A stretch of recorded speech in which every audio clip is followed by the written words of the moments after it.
Mga lodi, gumawa ako ng dried onion, yung o mas kilala sa tinatawag nilang birista.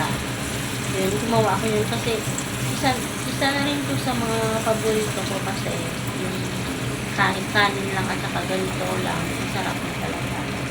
So, ilang beses ko na talagang pinapraktis-praktis to, hindi ko makuha-kuha. So, pinanood ako sa YouTube. So, ginaya ko yung ginawa niya.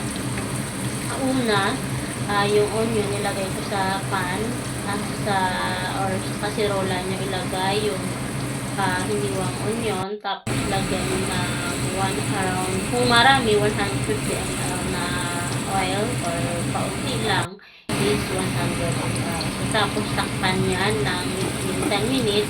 Pero sa 10 minutes na yan, every 1 minute, titignan mo, halo-haloin mo para hindi magkadikit-dikit mangingitim.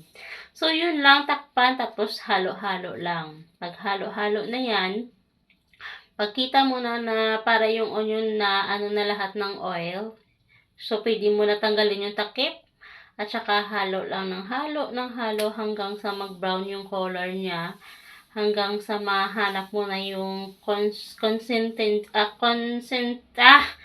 bahala na kayo. Basta yun na yun.